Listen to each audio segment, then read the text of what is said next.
재무 설계를 하다 보면 가장 마지막에는 세금이 등장하는데요. 자산을 어떻게 쌓아가는가에 대한 부분도 중요하지만 세금을 절세하는 측면도 상당히 중요하다고 볼 수 있죠. 그래서 오늘은 세금에 대한 고민을 어떻게 할 수 있는지 그 내용에 대해서 한번 정리해 볼까 합니다. 일반적으로 금융에 대한 세금을 이야기하면 이자와 배당에 대한 그런 세금들을 생각하실 건데요. 이자는 이제 예금이나 채권을 보유하면서 받는 것이고 배당은 주식을 보유했을 때 받는 것이다 라고 알고들 계실 겁니다. 관련된 세율은 15.4%로 우리가 흔히 알고 있습니다. 자, 금융에 대한 세금은 15.4%만 이해해도 크게 무리는 없는데요. 다만 이제 일정 구간을 넘어서게 된다면 15.4%가 아닌 그 이상의 세금을 부과하게 되는 것, 이 부분을 우리는 종합과세라고 부르고 있습니다.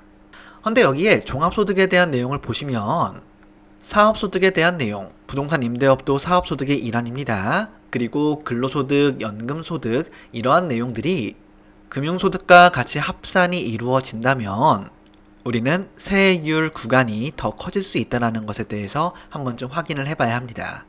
오늘은 세금 시간이 아니기 때문에 디테일한 내용은 보진 않겠지만 과세 표준이라고 하는 이 금액이 올라갈수록 우리는 세율이 높아지는 것을 눈으로 볼 수 있을 겁니다.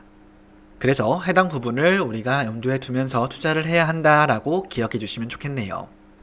그럼 어느 정도를 초과했을 때 세금에 대한 걱정이 필요한지 한번 보실까요?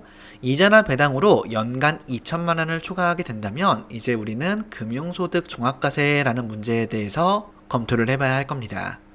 물론 2천만 원을 넘자마자 바로 크게 고민할 것은 아니지만 그래도 이제 뭔가 달라진다라고 봐주시면 좋겠고요. 그러면 이자 배당에 대한 세금 얼마였죠? 15.4%. 이 세금을 줄일 수 있는 그 생각에 대해서 같이 한번 고민을 해보겠습니다.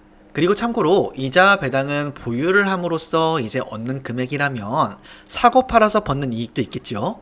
그 이익에 대해서는 우리가 매매 차익이라고 부르고 있는데 해당 매매 차익은 이제 국내 주식인지 아니면은 뭐 채권형 ETF인지 아니면 해외 상장 주식인지에 따라서 조금의 차등은 존재합니다.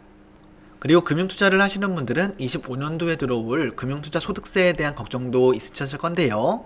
부과하지 않던 국내 주식에 대한 매매 차익에도 세금을 부과하겠다라고 예정되었던 그 내용은 시행하기 전에 폐지를 하겠다라는 언급이 나왔으니 그나마 걱정은 조금 덜 할 수 있다라는 기사가 눈에 들어오네요. 해당 내용이 실제로 폐지가 되는지 확정되면 다시 한번 내용을 공유해 드리도록 하겠습니다.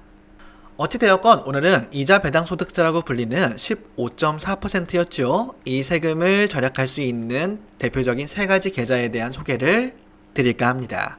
오늘 영상에 이어서 다음 영상에서는 이제 각각의 계좌들의 주요 특징들에 대해서도 한번 이야기 드릴 테니 그 부분도 같이 한번 봐주시면 좋겠습니다. 자, 우선 세 가지 계좌는 첫 번째 연금저축과 IRP에 대한 계좌인데요. 흔히들 직장에 다니시거나 사업을 하시는 분들은 연말정산 용도라고 알고들 계십니다. 해당 계좌를 이용하게 된다면 이제 이자 배당 소득세가 아닌 연금 소득세라고 불리면서 5.5%가 과세되니까 세법상의 혜택은 확실히 존재하네요. 다만 조건이 있는데 그 조건은 55세 이후부터 최소 5년에서 10년 이상 분할 수령해야 한다라고 봐주시면 좋겠습니다. 그리고 5년인지 10년인지 이 내용은 언제 가입했냐에 따라 차이가 있는데요. 일반적으로 우리는 10년 이상이다 라고 기억하셔도 크게 무리는 없겠네요.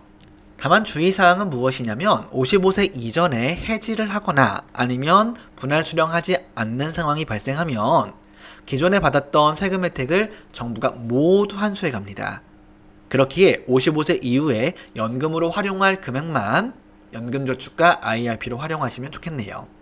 두 번째, ISA 계좌라고 하는 것도 있는데요. 우리 종합자산관리 계좌라고 부르고 있죠. 해당 계좌의 경우에는 이제 3년 이상 보유하게 되면 일정 금액에 대해서 세금을 면제해 주기도 하고 그 금액을 초과한 부분에 대해서는 9.9%로 저율 과세를 하고 있습니다. 비교적 계좌를 유지해야 되는 기간이 적죠.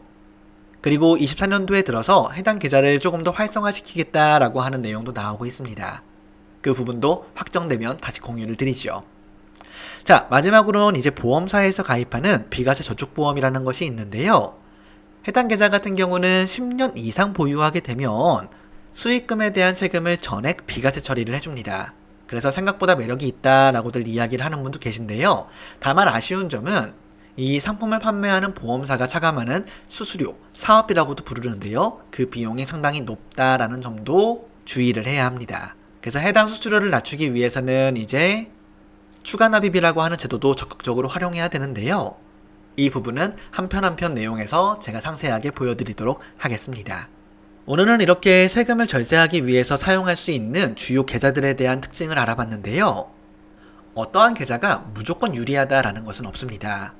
재무 설계에 대한 관점으로 봤을 때는 각각 이 계좌를 사용할 만한, 즉 최대 혜택을 볼 수 있는 분들의 상황이 저마다 다를 겁니다. 그래서 저는 어떤 상품을 가입하세요가 아닌 이런 분들이 사용하면 좋습니다 라고 하는 각각의 특징들을 요약해드리는 그러한 영상을 보여드리도록 하겠습니다.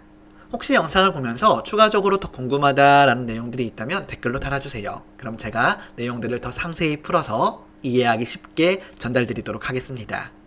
그러면 각각의 계좌를 설명하는 영상에서 뵙도록 하겠습니다. 감사합니다.